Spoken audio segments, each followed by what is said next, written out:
États-Unis, une femme d'origine égyptienne qui est venue étudier aux États-Unis. Dans une faculté, c'était à Boston. Et elle allait toujours dans une bibliothèque, et devant cette bibliothèque, il y avait un SDF. Mais qui faisait de mal à personne.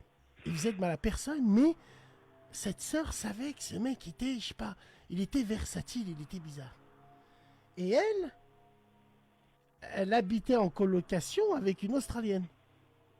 Et cette Australienne-là, elle étudiait avec elle. Et ce jour-là, elles allaient tout le temps dans la bibliothèque, se retrouver, faire des cours avec les copines, puis ainsi de suite. Cette femme égyptienne, ce jour-là, est descendue de la bibliothèque pour rejoindre sa maison. Et là, il y a le mec qui se montre un peu menaçant. Mais tu vois, et tout, il s'arrête. Il se lève vers elle, il commence à la suivre, mais tu vois, il s'arrête. Bon, bref.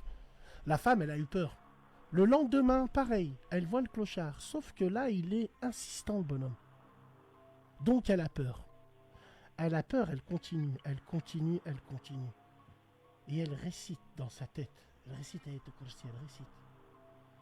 Le clochard, il arrive vers elle, il vient pour s'approcher encore plus d'elle. Il s'arrête, apeuré. Et puis, il se barre. L'Égyptienne, elle rentre chez elle, tout va bien. Sauf que pendant la nuit, l'Australienne, elle n'est pas rentrée. Bon, l'Égyptienne, elle s'est dit, elle est peut-être avec son petit copain. Je la verrai demain et tu vois à la fac. Wallah l'azim. L'Égyptienne, sa copine australienne, elle la voit pas. Mais elle est où? Il la voit pas. Ça appelle les decks, ça appelle tout le monde, portée, disparue. On l'a retrouvée derrière la bibliothèque, dans un forêt planté par une trentaine de coups de couteau par un SDF. L'Égyptienne, elle colle. Si putain. Le temps, il passe. Wallah, tout ce que je vous dis, c'est réel. Le temps, il passe. Cette femme, elle continue ses études et finalement, elle s'oriente dans la justice. Et c'est là où elle visite des prisons dans le cadre de ses études. Et elle tombe sur ce mec. Des années après, elle colle, elle le regarde, tu mais je le connais lui, et tout le reste. Et elle se renseigne. Pourquoi il est là lui? Parce qu'il a tué une femme à Boston dans la bibliothèque. La meuf, elle a collé intriguée, intriguée de fou. Elle a réussi à faire des pieds et des mains pour avoir un entretien avec lui et lui poser des questions avec ses professeurs dans le cadre de l'école. Elle a fait toute une manœuvre pour essayer de lui parler. Elle a réussi. Elle lui a posé une question. Elle lui a dit, t'as tué ma copine, celle qui est venue après moi. Pourquoi tu m'as pas tué moi? Il lui a dit, toi, il y avait deux mecs à côté de toi, deux géants noirs. Deux géants qui étaient tout noirs. Je voyais pas qui c'était. Et ils m'ont effrayé parce qu'elle récitait Ayat Kursi. C'est fou quand même, hein.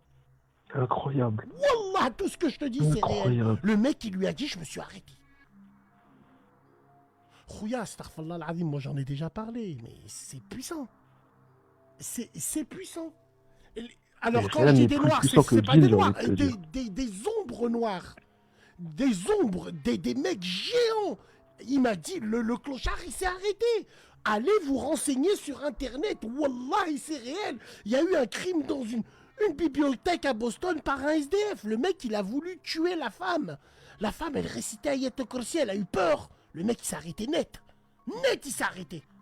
Et il a tué l'autre. Mais il a voulu commettre un meurtre, pourquoi?